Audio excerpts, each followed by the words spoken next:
Assalamu alaikum, I'm Sanya Seher and welcome to a groundbreaking new segment on iDream Lab, where we dive deep into the world of drama by reviewing our own creation. So join us as we chat with the actors, writers and director for more the good, the bad and the downright juicy bits. And today we are going to review a very recent drama by iDream Entertainment called Rath, which recently went on air on ARY Digital. And we have Ahmed Bhatti with us in the studios. So let's talk with him.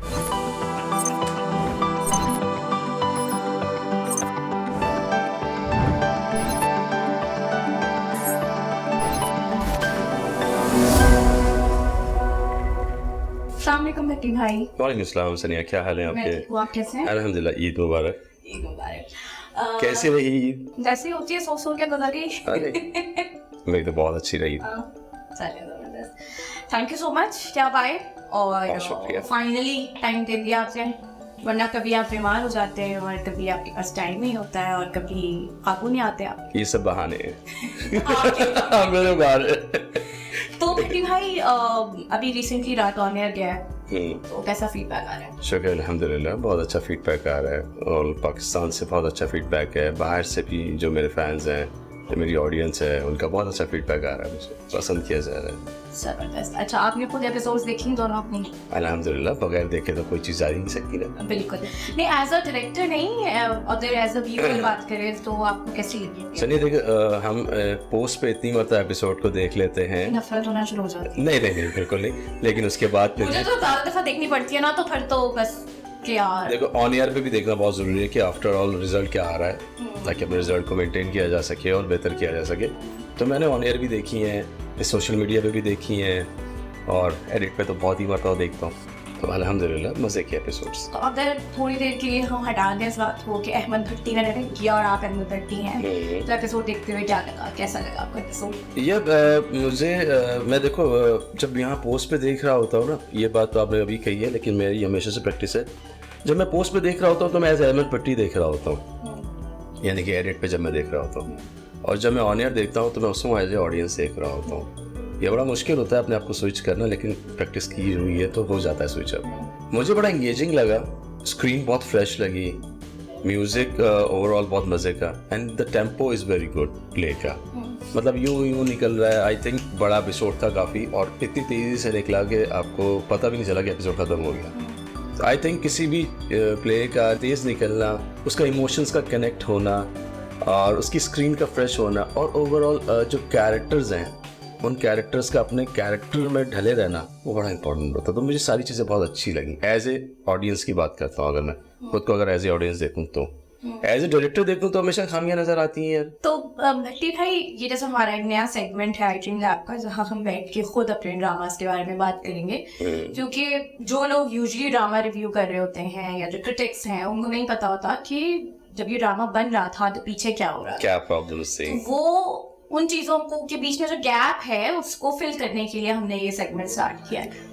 तो आपको क्या लगता है कि एक अच्छा initiative है या नहीं होना चाहिए? नहीं सही होना चाहिए, बिल्कुल होना चाहिए, क्योंकि मैं अक्सर जो है ना क्रिटिक्स की जब चीज़ें सुनता हूँ ना, तो मुझे उससे बहुत हंसी आ रही होती है कि वो लोग देखो, मैं सिंपल एक बात कहता हूँ हमेशा से कि ड्रामा जो है वो हर इंसान का अपना ओपिनियन होता है। जो लोग ड्रामा बना रहा होता है तो वो अपने माइंड से अपने स्टैटिक्स को लेके बना रहा होता है।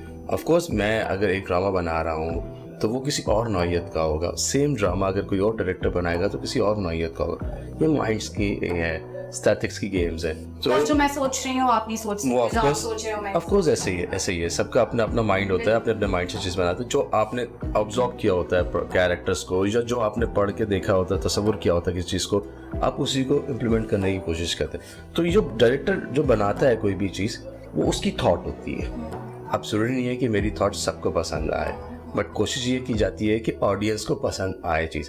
अच्छा, अगर हम बात करें कि स्क्रिप्ट रद्द की, तो उसके बारे में आपको क्या कहना है? मैंने तो बहुत दफ़ा पढ़ा हुआ है और हमने साथ बैठ के रीडिंग भी बहुत दफ़ा की है। हमने शहरियार हिबा के साथ भी रीडिंग सेशंस किए हैं, हमने असलान के साथ भी रीडिंग सेशंस किए हैं। जब एक तो पढ़ते वक्त स्क्रिप्ट को चीज़ें कितनी मुख्तलिफ होती हैं, और इसके अलावा भी जब हम रीडिंग सेशंस भी कर रहे थे, रिहर्सल्स, तो आप ही एक बात कर रहे होते थे कि यार अभी तो आप पढ़ रहे हैं, लेकिन जब आप ऑन शूट जाएंगे, जब आप फ्लोर पे होंगे, तब जो है चीज़ें बिल्कुल चेंज हो चुकी है। तब ये माइंड सेट नहीं होगा, तब इस तरह से हम बैठ के बात नहीं कर रहे होंगे, और वो बिल्कुल एक अलग उसमें चला जाएगा।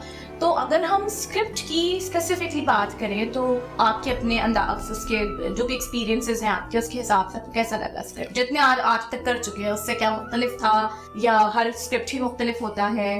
देखिए, सनम नो डाउट बहुत अच्छी राइटर हैं, और सनम का जो पहला प्रोजेक्ट था जो उन्होंने लिखा था, वो भी मैंने ही डायरेक्ट किया था। सनम ने बताया था मुझे कि पहला डायरेक्टर, पहला प्रोड्यूसर, पहली राइटर, आप सबके फर्स्ट हमारे पहले मेरा जिंदगी का पहला सीरियल था, मैं बुशरा के नाम से उन्होंने किया था, वो भी बहुत अच्छा लिखा था।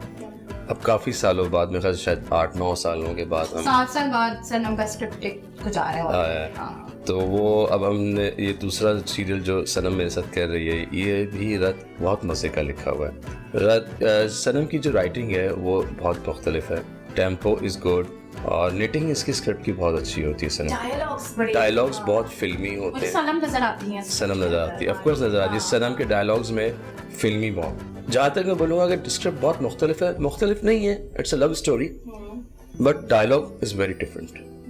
ये एक लव स्टोरी है, मज़ेदार लव स्टोरी है, डायलॉग्स बहुत मज़ेदार हैं सनम के, इसमें नो डाउट। लव स्टोरी ज़रूर है, लेकिन यहाँ पे कोई हीरो बचाने नहीं आ रहा होता हीरोइन को, शायद यहाँ रोल रिवर्स हो जाते हैं, बट उसके लिए हम ज़्यादा बात नहीं कर सकते। कहानी नहीं खोलेंगे हम, कहानी बिल्कुल नहीं खोलेंगे, ऑडियंस को देखने दें, ऑडियंस को अपना ओपिनियन शेयर करने दें। बट हाँ, ये जरूर कहूँगा कि it's a wonderful love story. भाई शहरियार बड़ी खूबसूरत है, वो हसीन इंसान है, वो इंसान बहुत हसीन है। आई थिंक शहरियार के लिए भी बहुत चैलेंजिंग था ये कैरेक्टर, बिकॉज उन्होंने इससे पहले इतना इंटेंस कैरेक्टर नहीं किया। मेरी शहरियार से जब बात होती थी अक्सर कि यार इट्स टू टफ, मैंने कहा हाँ है, शहरियार आपके लिए भी है और मेरे लिए भी है, हम दोनों के लिए चैलेंजिंग कैरेक्टर है, आए मिल के निभाते हैं इसको। बट शहरियार ने बहुत अच्छा किया, वो इंसान खूबसूरत हैं, पॉजिटिव हैं, और अपने काम के साथ बहुत ज़्यादा लॉयल है, बहुत सिंसियर है अपने काम के साथ, बहुत डेडिकेटेड होकर काम करते हैं, और बहुत अच्छा काम करते हैं। अच्छा, मैं कुछ कमेंट्स वगैरह भी पढ़ रही थी हमारे यूट्यूब पे और जो ARY के पेज पे, रत के एपिसोड्स के नीचे जो रिव्यूज़ लोगों के जो कमेंट्स आ रहे होते हैं, तो बहुत सारे लोगों ने ये लिखा कि जो है शहरियार के कैरेक्टर के अंदर जो है ना, वो बड़ी डेप्थ है, समझ नहीं आ रहा है अभी तक क्या चल रहा है। ये भी नजर आ रहा है कि उसके पास कुछ भी नहीं है, और फिर साथ ये भी नजर आ रहा है कि उसके पास सब कुछ है, और वो, लेकिन उसकी जो पर्सनालिटी के अंदर वो है, एक नर्वसनेस है, और वो सब कुछ है, वो लोगों को बड़ा अट्रैक्ट कर रहा है। खुलेगी कहानी अभी देखते जाइए, आहिस्ता आहिस्ता ऑडियंस को सारे सवालों का जवाब मिलेगा जो उनको शहरियार के या सालार के कैरेक्टर से हैं, आहिस्ता आहिस्ता सब मिलते चले जाएंगे उनको। अगर मिस्ट्री है ना, अभी से खोल दी तो बहुत सारी चीज़ें जो है वो ख़राब हो जाएंगी, तो मैं भी इसलिए कुछ नहीं बताऊंगा, ऑडियंस वेट करे और देखे चीज़ों को। बिल्कुल। अच्छा, और हिबा के कैरेक्टर को लेके भी कि हिबा बहुत प्यारी लग रही है, बहुत प्यारी। हिबा स्क्रीन पे यूजुअली जब हमने देखा तो हिबा को फ्रॉक्स में देखा है, उन्होंने बिल्कुल एक डिफरेंट अटायर है। अच्छा, मैंने भी ना मैं भी कमेंट्स पढ़ता हूँ ना अपने लिए, तो मैंने उसमें पढ़ा कि यार शुक्र अल्हम्दुलिल्लाह इस बार हिबा को आप लोगों ने जो है वो फ्रॉक्स नहीं पहनाए और बड़े बड़े बालों वाली विग नहीं लगाई। तो हिबा का कैरेक्टर भी बहुत डिफरेंट है, ऑडियंस देखेगी तो बताएगी। उसमें हिबा ने आज तक इस तरह का कैरेक्टर नहीं किया जो ये कैरेक्टर प्ले कर रही है। It's a very different character for Hiba, और ऑफ कोर्स वो अच्छी भी लग रही है। और हमने क्या, हम सब ने, हमारे ऑफिस के हर शख्स ने बड़ी मेहनत की इस प्रोजेक्ट के ऊपर, हर एक कैरेक्टर को संवारने के लिए। अच्छा, फूशिया मैगजीन ने अभी एक रिव्यू लगाया था इसके लिए, रात के लिए, तो आई रियली लाइक्ड कि उन्होंने ये बात कही कि जब भी हम एक एम्पावर्ड लड़की दिखाते हैं जो हेड स्ट्रॉन्ग है, जो अपना जो कमा भी रही है, घर को भी संभाल रही है, तो उसे हमें बदतमीज कर देते हैं। यूजुअली स्क्रीन के ऊपर होता है, हमने देखे हैं बहुत सारे कैरेक्टर। लेकिन जो ईमान का कैरेक्टर है ना, वो ऐसी नहीं है, वो अपनी बात को अपने एक्शन से और अपनी बात से कन्वे करती है, रादर देन कि वो बदतमीज हो जाए। ये भी बड़ा पसंद किया जा रहा है। ये सनिया, अगर आप देखो ना तो एक बड़ी थिन लाइन होती है जिसपे डायरेक्टर काम करता है। तो इस प्ले में सनम ने मुझे बहुत टफ टास्क दिया है बहुत सारे कैरेक्टर्स के लिए बहुत थिन लाइन थी जिस पे मुझे काम करना पड़ा, और उस पर मेरे एक्टर्स ने भी मेरा साथ दिया, जो मैंने कहा उन्होंने मेरे लिए किया। तो बात वही है कि हम नॉर्मली दिखाते हैं, जैसे अभी आपने कहा कि बदतमीज़ कैरेक्टर कर देते हैं, तो मेरा भी विजन यही था कि मैं इसको कहीं से भी बदतमीज़ ना करूं, क्योंकि एक पढ़ी लिखी घर की और एक पढ़े लिखे बाप की बेटी है, बाप ने बहुत अच्छी परवरिश की अपनी बेटियों की, तो उनकी जो लाइंस है वो बहुत थिन है, और वो 3 बहनों की कहानी है, 3 बहनें जो हैं उन सबका अपना अपना, और ये बड़ा खूबसूरती से नजर भी आ रहा है स्क्रीन के ऊपर कि 3 बहनों की अलग अलग पर्सनालिटीज है, तो इसीलिए हम तीनों को मर्ज कर नहीं कर सकते थे, सबको एक एक अलग अलग थिन लाइन पर चलाना पड़ा है। मुझे नहीं लगता कि कोई भी इंसान नेगेटिव होता है या हमारा कोई भी कैरेक्टर प्ले में नेगेटिव या विलन होता है, बस सर्कमस्टांसेस इस तरह के होते हैं या सिनेरियोज इस तरह के होते हैं कि वो उस टाइम पे पर्टिकुलर टाइम पे जाके उनको वो वाला अपना कैरेक्टर निभाना पड़ता है। नॉर्मल लाइफ में तो नॉर्मल होते हैं वो लोग, ये वाली सारी सिचुएशन है। अच्छा, जब हमारा वो OST आया था, OST की वीडियो आई थी, बहुत खूबसूरत OST, बिल्कुल निशान अंसारी ने उसको डायरेक्ट किया और वेरी गुड, बहुत खूबसूरत। जिशान को मैं इसको बहुत ज़्यादा अप्रिशिएट करूँगा, जिशान को, कि जिशान ने बहुत अच्छा, बहुत खूबसूरत डायरेक्ट किया, नो डाउट। अच्छा, एक और चीज़ जब मैं OST को लेकर कह रही थी कि बहुत सारे लोगों का कहना था कि हमेशा ना OSTs की जो वीडियोस है ना बड़ी मिसलीडिंग होती हैं, दिखाते कुछ है और ड्रामा का उससे कोई ताल्लुक नहीं होता। तो उसमें हमने शहरयार को, सलार के कैरेक्टर को पेंटर दिखाया है, और वो बड़ा अब्दुल्ला भी कह रहे थे इनफैक्ट कि आप लोगों को नजर आएगा कि वो वाकई हकीकत से बड़ा करीब है, ऐसा नहीं है कि हमने कोई दिखाया और वो नहीं होगा। देखिए मैं सिंपल सी बात कहूँगा यार कि प्ले 26, 27, 28 एपिसोड्स का प्ले, उसको अगर आप एक कूजे में बंद करने जा रहे हैं 5 मिनट में, तो ये आसान नहीं है, ठीक है ना। तो आप बहुत ऊपर की लेयर्स को लेके OST को डिज़ाइन किया गया हमारे, जिसका कनेक्शन हमारे प्ले के साथ भी है। ऑडियंस को समझने में थोड़ी मुश्किल तो होगी, लेकिन जो समझने वाले हैं वो समझ जाएंगे। जब प्ले देखेंगे तो उनको भी पता चलता चला जाएगा कि हाँ नहीं यार, OST पूरा कनेक्टेड है हमारे प्ले के साथ, बिल्कुल ऐसे ही है, ठीक है ना। अब लाजमी बात है कि यार 28 एपिसोड्स को 5 मिनट में कॉपी तो नहीं हो सकता, मुश्किल है बहुत, इसीलिए वो जो शॉर्ट फिल्म या शॉर्ट स्टोरीज लिखना भी बड़ा मुश्किल था। वो नरेट किया है हमने गाने में, हमने गाने में, वीडियो में नरेट किया अपने प्ले को। ऑडियंस बताएगी प्ले देखने के बाद कि हमने कितना हम कामयाब हुए। अच्छा, जहाँ ड्रामा शुरू होता है ना, वहाँ पे आपने एडिट पे यकीनन हम श्योर कि आपने खुद ही करवाया होगा वो, कि ड्रामा शुरू हुआ आसिम के कदमों से और चलते हुए आए और हमें पता चला कि वो ख्वाब देख रहा था सलार, और वहाँ पे उड़ जाता है। तो ये जो कदम सलार के ख्वाब में चले, समझ तो आता है कि ईमान होगी, तो ये आसिम अजहर कैसे आ गए ख्वाब में? ये क्या था? देखो, आसिम अजहर ख्वाब की बात नहीं है। मैं जब अपना सीरियल की ओपनिंग डिज़ाइन करता हूँ तो मेरी कोशिश होती है कि मैं मुख्तलिफ चीज़ें फिल्म डिज़ाइन, हाँ हर बार आपको तंग किया जाता है इस मामले में, तो मेरी कोशिश होती है कि हमेशा यार कुछ ओपनिंग जो है ना वो ज़रा फिल्मी की जाए। तो हम इसलिए बार बार, आपको पता है कि हम अपने हर सीरियल की ओपनिंग बदलते हैं, इस तरह की ओपनिंग नहीं लिखी हुई थी तो हम चेंज करते हैं। तो आसिम अजहर हमारा OST उन्होंने गाया है, इट्स वंडरफुल OST। तो मैंने कहा कि आसिम अजहर वैसे तो पूरे सीरियल में हमें कहीं नज़र नहीं आएंगे, तो मैंने कहा यार बेनिफिट लिया जाए आसिम अजहर का और उनको शुरू में दिखाया जाए कि हमारी ऑडियंस को भी ये पता चले कि यार ये गाना आसिम अजहर ने गाया है, जबकि इसका प्ले से कोई ताल्लुक नहीं। तो असल हमारा प्ले जो शुरू होता है वो वहाँ से शुरू होता है जब हम उसको OST पे लड़की और लड़के पे चले जाते हैं। तो आसिम अजहर को लाने का मकसद ये था कि यार is a very good singer, और उससे हमारे OST को भी बहुत अच्छे तरीके से निभाया है, तो ये इतना क्रेडिट दे देना तो बनता है फिर आसिम को भी। अच्छा भट्टी भाई, जुमले जो थे ना, स्पेशली हिबा के, ईमान के, वो इतने हार्ड हिटिंग जुमले रहे कि वो आप उनसे रिलेट कर सकते हैं। जैसे वो जब जोया के यहाँ बच्चा पैदा हुआ तो वो कहती है ना अपनी बहन से, सवेरा से, कि जब सारे फायदे बेटी वालों के घर से मिलते हैं तो तुम्हारे ससुराल वालों को बेटा क्यों चाहिए। होता है हमारे माशरे में ये सब चीज़ें, छोटे छोटे पॉइंट्स को उसने हाईलाइट किया है और बड़े खूबसूरत अंदाज में किया कि किसी को इस चीज़ से चुभन भी ना हो। हमने कोशिश की है उसको एक्सपोज करने की, बाकी क्या अल्लाह। और अरसलान के साथ काम करना कैसा रहा? बहुत अच्छा, is a very dedicated person, very intelligent, और बहुत क्विकली पिक करते हैं चीज़ों को। ऑफ कोर्स वो उनकी एक तो सोशल मीडिया पे बहुत हाइप है, लेकिन he is a very good actor, he is very nice, very nice person. उनका भी कैरेक्टर बड़ा चैलेंजिंग है, बहुत challenging शुरू में वो है। बड़ा एक स्वीट सा बाहर से आया हुआ लड़का, लेकिन नहीं खोलना कैरेक्टर, खामोश। अच्छा वो वाली जो कॉन्वर्सेशन थी रिश्ते वाली, हाँ, इतना खूबसूरती के साथ वो सब मेरा बातें हुई पसंदीदा सीन है वो। एंड आई रिमेम्बर कि हमने जो है इसको रिहर्सल्स में भी सीखा। बहुत किया था हमने रिहर्सल। हाँ। मेरा बहुत खूबसूरत सीन है मेरे लिए, मुझे बहुत मज़ा आया इसको डायरेक्ट करते हुए भी।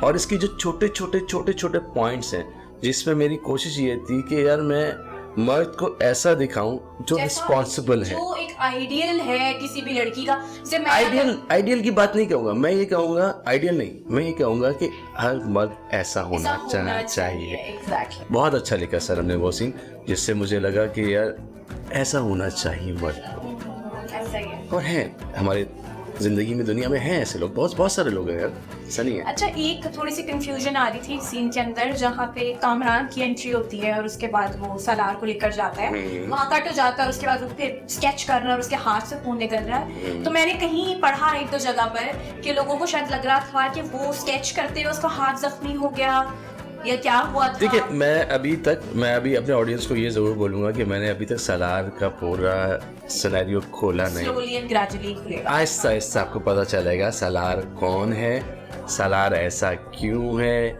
उसके पीछे क्या बैक हिस्ट्री है। पहले एपिसोड से नहीं खुल सकता, ग्रेजुअली खुलते चले जाएंगे। अभी मिस्ट्री है बहुत सारी सलार की जिंदगी में। अच्छा अहमद साहब का, आलम साहब का कैरेक्टर, आलम साहब एक जैसा जो बाप जो मेरे अब्बा जैसे थे, या जिस तरह के अब्बा होते हैं जो बेटियों के साथ खड़े रहते हैं, जिनको अपनी ये पता है कि बेटियों के पीछे अगर मैं खड़ा ना हूँ तो वो बहुत स्ट्रांगली जिंदगी में और दुनिया में मूव कर सकती हैं। मोहम्मद अहमद साहब खूबसूरत अदाकार, बहुत सीनियर अदाकार हमारी इंडस्ट्री के, और बहुत ही शफकत देने वाले इंसान। मुझे बहुत मज़ा आया, मैंने पहली मरतबा उनके साथ काम किया। मेरी बहुत अरसे से ख्वाहिश थी उनके साथ काम करने की, लेकिन जब अल्लाह की नहीं हो पा रहा था बिल्कुल। बट अभी जब हमने साथ काम किया तो मुझे बहुत मज़ा आया उनके साथ, बहुत सिखाते हैं। ऑफ कोर्स वो सीनियर है, उन्होंने मुझे भी बहुत सिखाया। He is a writer also. तो वो छोटी छोटी चीज़ों को जो मुझे उनको बताना भी नहीं पड़ता था और उनको पता चल जाता था कि यार इस वर्ड का ये मीनिंग और ये यहाँ से कनेक्ट कर रहा है। तो वो उन्होंने बहुत एनर्जी लगाई इस प्रोजेक्ट के अंदर। बेचारे बीमारी में भी आए उन्होंने, लेकिन बहुत अच्छा किया उन्होंने। जो आलम साहब का कैरेक्टर है जो नजर आ रहा है कि स्ट्रॉन्ग फादर आजकल के माशरे में जो स्ट्रॉन्ग फादर अपनी बेटियों के लिए स्टैंड लेता है, आहिस्ता आहिस्ता जब कहानी खुलेगी तो उनको नजर आएगा कि ऑडियंस को कि इस बाप ने किस तरह से अपनी बेटियों के लिए स्टैंड क्या कुछ किया और क्या कुछ करता रहा और क्या करेगा आगे जाके, पीछे क्या किया और आगे जाके क्या करेगा। तो वो पूरी एक जर्नी है आलम साहब की इस प्रोजेक्ट के अंदर, और बहुत मजे की जर्नी है। अच्छा यमीना का जो है वो कमबैक हुआ। यस, उन्होंने भी बहुत अच्छा काम किया। सवेरा का कैरेक्टर बहुत अच्छे से प्ले कर रही है। मुझे देखना है आगे कि वो किस तरह से अनफोल्ड होता है, उनके ससुराल वाले क्या हैं जिनका वो इतना बार बार जिक्र करती है। देखते रहिए, आप लोग को जल्दी सब चीजें खुलती नजर आएंगी। यामना ने बहुत अच्छा परफॉर्म किया। Yamna very good theatre actor. Yes और बहुत मैं कहूँगा कि एनर्जेटिक हैं, अपने काम को लेके बहुत पैशनेट हैं, छोटी छोटी चीजों को डिस्कस करती थी मेरे साथ। मुझे भी फोन करके पूछती है कि सानिया ये समझ नहीं आ रहा, इतनी चीज को मुझसे डिस्कस करती थी। अपनी ज्वेलरी को, अपने वार्डरोब को लेके बहुत ज्यादा पॉजिटिव कि यार मेरा ये सीन लाइट है, मैं लाइट कलर के कपड़े पहनूं, ये अब थोड़ा सा लाइटर मूड का सीन है तो मैं इसमें अच्छे कलर पहन सकती हूँ। बहुत डेडिकेटेड, और नो डाउट उनकी जो परफॉर्मेंस है मुझे वो बहुत नेचुरल लगी।